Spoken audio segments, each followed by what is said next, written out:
understand Tamil very well, but speaking is a little bit problem. So don't mind, I speak in English. The lightweight baby, as you can see, it is the imbalance in the life. One side you have, lightweight, another side you have heavyweight. So that is about the movie. Once the movie gets released, you will know what is the movie about. So மூவியில் இப்போ நான் இதை சொல்லும் போது தான் உங்களுக்கு தெரியும் என்னையே இவர் ஹீரோவாக சூஸ் பண்ணாருன்னு. மூவியோட ஸ்டோரி பார்த்தீங்கன்னா அதில் நீங்கள் நல்லா பாருங்கள், ஒரு மைக் இருக்குது, ஒரு ஸ்டாண்ட் இருக்குது, அப்புறமா வெயிட்ஸ் இருக்குது. So it's a love story correct between a aspiring standup comedian and a female body builder. இன்ட்ரெஸ்டிங்காக இருக்குங்களா? அதனால தான் நான் இந்த படத்தில் ஹீரோவாக இருக்கேன். ஸோ என்ன எங்கள் டைட்டிலை விட எங்கள் படத்தில் ரொம்ப இன்ட்ரெஸ்டிங்கான பார்ட் யாருன்னு பார்த்தீங்கன்னா எங்களோட பியூட்டிஃபுல் அண்ட் ஸ்ட்ராங் ஹீரோயின் தான். Sir, shall we call Aarthi Krishna? Please give it up for our heroine Aarthi Krishna, ladies and gentlemen. Yes sir, please. Hi Aarthi, please வாங்க. ஸோ இவங்க தான் ஆர்த்தி கிருஷ்ணா, இவங்க தான் எங்கள் படத்தோட heroine. So Aarthi, do you want to talk? அவங்க கொஞ்சம் நர்வஸாக இருக்காங்க. அவங்களுக்கு ஸ்டேஜெலாம் பழக்கம் இல்லை, என்ன மாதிரி லோடலாம் பேச வராது. பட் நல்லா ஒர்க் அவுட் பண்ணுவாங்க. நல்ல காம்போவில் அவங்க கை பெருசாக இருக்கும், எனக்கு வயிறு பெருசாக இருக்குன்ற மாதிரி. But Aarthi, this is your first debut film, right? So how do you feel? You have to talk. Your heroine and all, we gave big intro. Okay. Actually, thank you so much for this opportunity. இது என்னோட எந்த லாங்குவேஜில் பேசணும்? Okay, எனக்கு தமிழ் அவ்வளோ வராது, but I will try. This is my first film. அதனால் எனக்கு தெரியல இது எப்படி வரும், எப்படி எனக்கு பண்ணும், நல்லா வரணும் அப்படி தான் ஆசை இருக்குது. But I will give my best. And okay, thank you present media. இன்னைக்கு வந்ததுக்கு ரொம்ப நன்றி. கரெக்டாக இருக்குல்ல? அவங்க ஃபர்ஸ்ட் டைம், ஸோ ஒரு தடவை கை தட்டிடுங்க. எல்லாரும் ஸ்டேஜில் ஏறி நர்வஸாக இருக்கிறத பார்ப்பீங்க, இவங்க இந்த பில்டிங் படி ஏறும்போதே நர்வஸ் ஆகிட்டாங்க. So please give it up for Aarthi. This is our first film and this is, I think, first time she's not posing on stage and speaking on stage. So give it up for Aarti, ladies and gentlemen. So that's it, no sir? இவ்வளோ தாங்க matter. இதுக்கு தான் உங்கள் எல்லாரையும் நாங்கள் கூப்பிட்டோம். Thank you so much வந்ததுக்கு. யூஸ்வலாக இந்த மாதிரி ஃபங்க்ஷன்ஸ் நிறையா பேசுவாங்க. எங்களுக்கு பேசுறதுக்கு இனிமேல் இல்லை, செய்து காட்டி விட்டு வந்து பேசுகிறோம். எனக்குன்னு இருந்த 4 பிஆர் இவனுங்க தான் நான் பிக் பாஸ் இருக்கும்போது. ஸோ அவனுக்கு நான் என்ன சொன்னாலும் கை தட்டுவாங்க. நீங்கள் எல்லோரும் கோவப்படாதீங்க sir. So thank you guys, thank you வந்ததுக்கு. Thank you so much. வாங்க, இது ஏதோ ஒன்று பண்ணணும் போலையே. என்ன இதையெல்லாம் முன்னாடியே சொல்ல மாட்டீங்களா ப்ரோ? என்ன பண்ணும் ப்ரோ? காட்டிட்டு ஓப்பன் பண்ணணும்.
சார் நீங்க பண்ணுங்க.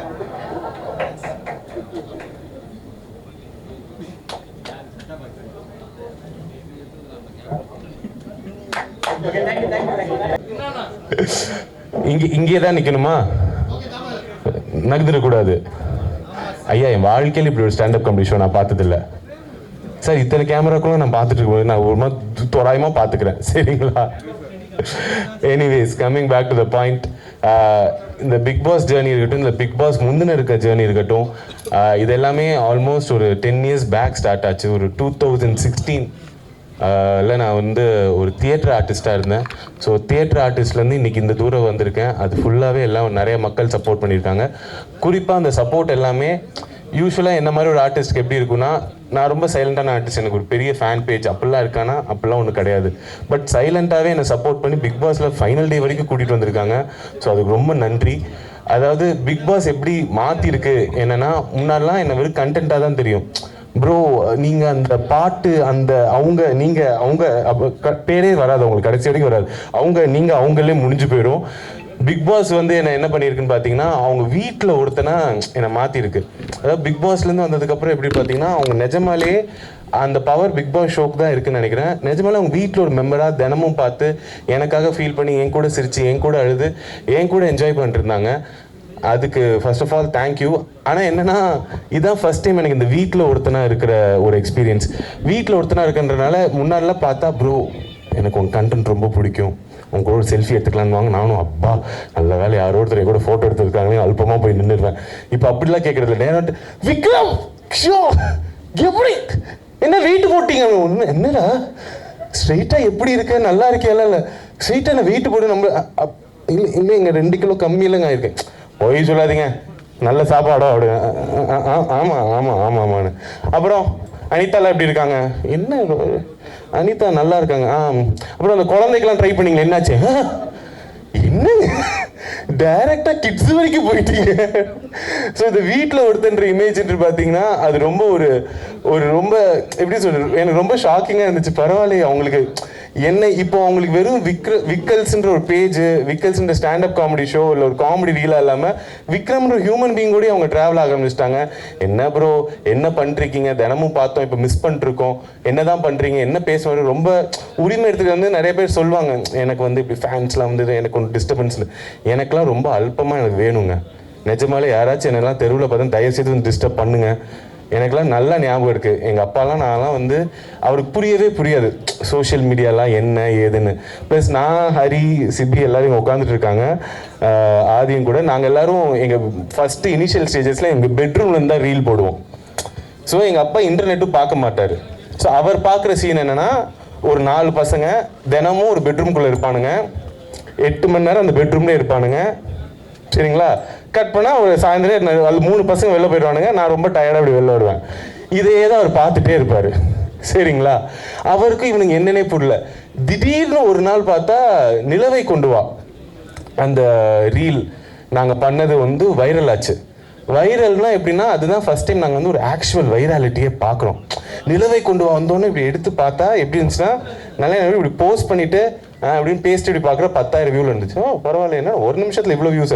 அப்புறம் கொஞ்ச நேரம் பேஸ்ட்டு பார்த்தோம் 1 lakh. என்னது இது இப்படி 10. அப்புறம் பார்த்தா 1 million ஆச்சு. 1 millionலாம் தாண்டி எங்கேயோ போயிடுச்சு. ஒரு பக்கம் எஸ்ஜே ஸ்டுடியோ சார் போஸ்ட் பண்ணார், சிம்ரன் மேம் போஸ்ட் பண்ணுறாங்க. திடீர்னு பார்த்தா தேவா சார் எனக்கு ஃபோன் காலில் வந்துட்டு என்கிட்ட, தம்பி ரொம்ப தேங்க்ஸ்ப்பா, உங்களால் எங்களுக்கு பப்ளிசிட்டின்னாங்க. நான் சத்தியமாக அழுதுட்டேங்க சார். அதெல்லாம் இல்லை சார், தப்பி தோடி கூட இப்படிலாம் சொல்லிடாதீங்க, அவ்வளோ பெரிய மனசு அவருக்கு, அவரால் எங்களுக்கு பப்ளிசிட்டி. ஆனால் சத்தியமாக சொல்கிறேன் சார், நிலவை கொண்டு வா யாருக்கு லைஃப்பை மாற்றுச்சோ இல்லையோ, எங்களுக்கு நிஜமாலே நிலவே கொண்டு வந்துருச்சு. அந்த பாட்டு பார்த்ததுக்கப்புறம் சிம்ரன் மேமை தாண்டி எங்களை தான் எல்லாருக்கும் ஞாபகம் வருது. அந்த சாங் வைராலிட்டி ஆனோன்னு எங்களுக்கு என்னன்னா, அப்போ தான் ஃபஸ்ட்டு டைம் யூடியூப் மீடியாவில் நான் பார்க்குறோம். திடீர்னு பார்த்தா எல்லாரும் கால் பண்ணி எங்ககிட்ட இன்டர்வியூலாம் கேட்குறாங்க. நாங்கள் சார் இன்டர்வியூ, நாங்கள் 4 பேரா? நாங்கள் எப்படின்னா, யார் எப்போ இந்த இன்டர்வியூ நிற்கும்னு தெரியாது. அதனால எப்படின்னா, நான் ஹரி சிபி எங்கள் கிட்டே இருக்கிற எல்லா எடிட்டர்ஸ் எல்லாருமே உட்காந்துருவோம். எல்லாரும் உட்காந்து எல்லா லைஃப் ஸ்டோரியும் சொல்லிடுங்க, வீட்டுக்கு பெருசாக காசு போடுறதில்ல, அம்மா அப்பா கிட்ட இந்த இன்டர்வியூ காட்டி நாங்களாம் பெரிய ஆள் அப்படின்னு சொல்லிக்கலான்னு. எங்கள் அப்பாவுக்கு புரியவே இல்லை. நல்ல ஞாபகம் இருக்குது, நிலவை கொண்டு வந்த வைராலிட்டி பீக் எப்படி இருக்குன்னா, டைனிங் டேபிள் ஒருத்தர்கிட்ட இன்டர்வியூ கொடுத்துட்ருப்போம். அங்கேருந்து பார்த்தா ஹாலில் ஒருத்தவங்க செட்டப் பண்ணிருப்பாங்க, அப்புறம் கீழே அந்த ஸ்டூடியோவில் இன்னொருத்தவங்க செட்டப்பும். எங்கள் அப்பாவுக்கு புரியல, வீட்டுக்கு இவன் நயா பைசா கொடுத்ததில்ல, இவனுக்கு இத்தனை பேர் வந்து இன்டர்வியூ எடுத்துட்டு இருக்காங்க, யார் நீ, நிஜமாலே உருப்பட்டுட்டியா லைஃப்ல அப்படின்ற ஜோன்ல இருந்தாரு. ஆனா அப்படி இருந்தவர் எனக்கு ஏன் பிக் பாஸ் ரொம்ப பிடிச்சி போச்சுன்னா, அவருக்கு தெரியாது நான் வந்து ஒரு நல்ல பர்ஃபார்மர், நான் நல்லா யோசிப்பேன். அவருக்கு ஞாபகம் இருக்கிறதுலாம் நான் காலேஜ் பங்க் பண்ணது, என் பிரின்சிபல் கால் பண்ணி உங்கள் பிள்ளை உருப்பட மாட்டான்னு சொன்னது, இதுதான் அவருக்கு ஞாபகம் இருக்கிறது.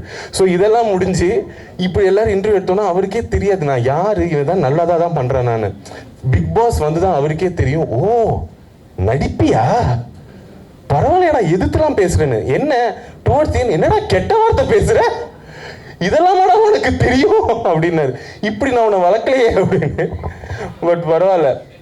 ஆனால் பிக் பாஸ் போயிட்டு வந்து நான் ஒரு மிகப்பெரிய விஷயம் கற்றுக்கிட்டேன். அது என்னென்னா ஒர்க்கிங் ஆஃப் தி வேர்ல்ட், உலகம் எப்படி வேலை பார்க்குதுன்னு. அதில் நான் கற்றுக்கிட்ட ஒரு முக்கியமான விஷயம் பிஆர். பிரதீப் ரங்கநாதன் கிடையாதுங்க, அவர் நல்லா வேலை பார்ப்பான்னு எல்லாருக்குமே தெரியும். பிஆர்னா paid promotions and public relations. நான் கற்றுக்கிட்டேன்னா பிஆர் வாழ்க்கைக்கு ரொம்ப முக்கியம், கண்டிப்பாக முக்கியம். நான் எல்லாருக்கும் சொல்கிறேன், எல்லாருமே லைஃப்பில் நீங்கள் செலிப்ரிட்டியோ பப்ளிக் ஃபிகரோ இல்லையோ பிஆர் வச்சுக்கோங்க. நான்லாம் முடிவு பண்ணிட்டேன் பிஆர் வச்சே தீரணும் அப்படின்ட்டு. அதாவது பெரிய விஷயங்களுக்குலாம் இல்லை, வீட்டில் நடக்கிற சண்டைகளுக்கே. இப்போ என் ஒய்ஃபோட சண்டை தெரியாதனமா எங்கள் ஒய்ஃபோட அப்பாவை அவன் கிடக்கிறான்னு நான் சொல்லிட்டேன்னு வச்சுக்கலாம். சாரிலாம் கேட்க மாட்டேன் இப்போ. நோ, அதில் சின்ன பிள்ளைங்களுக்கு சாரி கேட்குறது கான்வர்சேஷன்லாம் நோ. நியூ வேர்ல்டு எப்படின்னா நீங்கள் ஒரு பிஆர் ஹையர் பண்ணிடலாம். பேசிக் பேக்கேஜ்னா என் ஒய்ஃபுக்கு அவங்க மீம்ஸ் அனுப்புவாங்க. அதாவதுமா புருஷன்னா அப்படி தான் பேசுவான், இதில் என்ன இருக்குது அப்படின்னு. கொஞ்சம் அட்வான்ஸ் பேக்கேஜ்னா கமெண்ட்ஸில் வந்து திட்டுவாங்க, யார், அவங்க அப்பாவை. அவங்க அப்பா அப்படி தானே, கரெக்டாக தானே சொல்லியிருக்கான்னு. மெகா பேக்கேஜ்னா நியூஸ் சிட்டி சேனலில் டிபேட்லாம் வச்சுருவாங்க. சரிங்களா? எப்படின்னா ஏமா அவங்க பரம்பரை அப்படி தானே, இப்போ அவர் என்ன தப்பாக சொல்லிட்டாருன்னு கடைசியில் என் ஒய்ஃப் கன்ஃபியூஸ் ஆகி என்கிட்ட வந்து சாரி கேட்டுருவா. ஸோ இதுதான் நான் வந்து கற்றுக்கிட்டது. பட் பிஆர்லாம் பற்றி பேசும்போது இங்கே நிறைய மீடியாலாம் வந்திருக்காங்க, அவங்களுக்கு இந்த விஷயம் தெரியும். இங்கே நான் இன்வைட் பண்ணி வந்த என் ஃபேன்ஸுக்கு நான் ஒரு உண்மையை சொல்லிடுறேன், இது வந்து ஒரு ஸ்டாண்டப் காமெடி ஷோவே கிடையாதுங்க. சரிங்களா? நான் வந்து ஒரு படம் பண்ணுறேன்.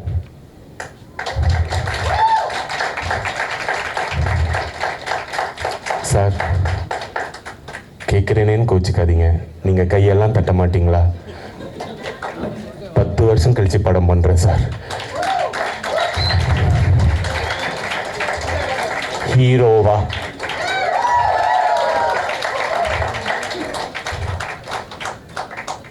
லைட்டானாச்சு சிரிங்க சார். எனக்கே வருத்தமாக இருக்குது, படம் பண்ணுறேன்னா அங்கே சிரிக்கிறாங்க, திரும்பினா எப்படி ரிலீஸ் ஆகுது நானும் பார்க்குறேன்ற மாதிரி பார்த்துட்டு இருக்கீங்க சார். ஸோ அந்த படத்தோட டைட்டில் ரிவீல் தான் நம்ம இன்னைக்கு பண்ண போகிறோம். என்ன பியூட்டி. ஆமாம் கை தட்டலாம் மேடம், தப்பு இல்லை மேடம், நீங்கள் தான் க்யூவில் இருக்கீங்க மேடம். என்னன்னா பொதுவாக நானும் இந்த ஆடியோ லான்ச் ஃபங்க்ஷன்ஸ் இதிலலாம் பார்ப்பேன். யூஸ்வலாக வந்து ஃபிலிம் க்ரூ வருவாங்க, ஹீரோ பற்றி டேரக்டர் புகழ்ந்து பேசுவார், அப்புறம் டேரக்டரை பற்றி ஹீரோ புகழ்ந்து பேசுவார். என் டேரக்டருக்கே என்ன ஒரு 3 வாரமாக தான் தெரியும். சரிங்களா? எனக்கும் அவர் அவ்வளோ நாள் தான் தெரியும். ஸ்கிரிப்ட் நல்லா இருக்குன்னு நாங்கள் படம் பண்ண போகிறோம், இதுதான் உண்மை. உண்மையிலே அவரை நாங்கள் கேட்டோம், சார் நம்ம ஃபங்க்ஷன் வச்சா என்ன சார் பண்ணுறது, நம்ம என்ன பேசுறது நம்மளை பற்றினா. Vikram, there is nothing to talk about you, I saw one video liked you அப்படின்னாரு. Sir I saw your script and liked you. அதனால என்ன பண்ணுங்க, அப்போ நீ ஸ்டாண்டப் ஷோ மாதிரி பண்ணி நம்ம டைட்டில் ரிவீல் பண்ணிடலாம், எதுக்கு நம்ம இந்த குத்து விளக்கெல்லாம் ஏற்றிக்கிட்டு இப்படியே போயிடலான்னாரு. ஸோ அதுக்காக தான் இப்படி ஒரு செட்டப்பில் இந்த டைட்டில் ரிவீல் பண்ண போகிறோம். அதுக்கு இவ்வளோ நாள் சப்போர்ட் பண்ணுற ரெப்ரஸன்டேட்டிவ்ஸாக என் ஃபேன்ஸ் முக்கியமாக இருக்கணுன்றதுக்காக உங்கள் எல்லாரையும் கூப்பிட்டேன். ஸோ தேங்க்யூ ஸோ மச் வந்ததுக்கு. Now I would like to call upon my director of my movie to the stage. Give it up for Guru sir, ladies and gentlemen.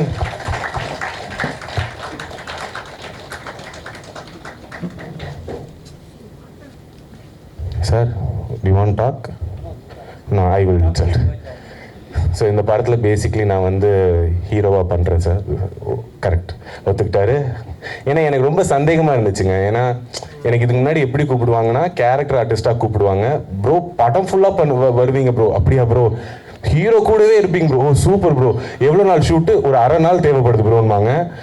அப்புறம் அதுக்கு நான் பேமெண்ட் சொன்னேன்னா போய் கேட்டு ப்ரோ அவ்வளோ தர முடியாதுன்னுவாங்க. ஸோ திடீர்னு பிக் பாஸ் விட்டு வந்தோடனே இவங்க ஹீரோவாக நீங்கள் தான் பண்ணணும், லீடாக பண்ணணும்னு மெசேஜ் அனுப்பிச்சாங்க சூப்பராக இன்ஸ்டாகிராமில். சரிங்களா?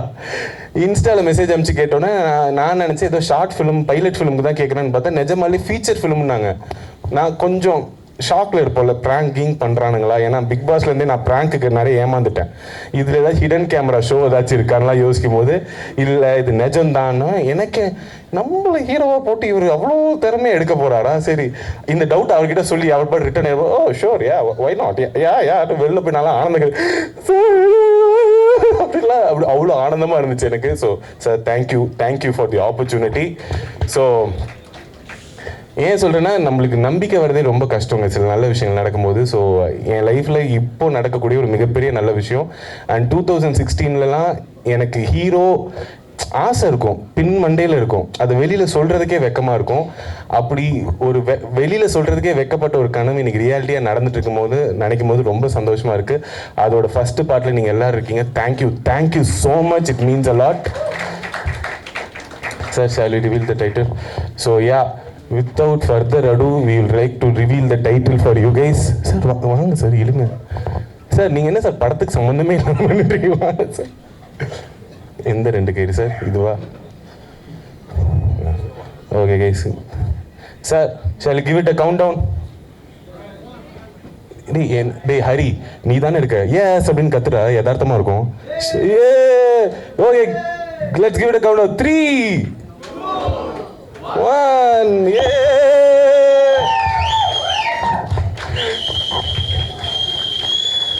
ஸோ வாங்க சார். ஸோ இதுதான் எங்கள் டைட்டில், லைட் வெயிட் பேபி.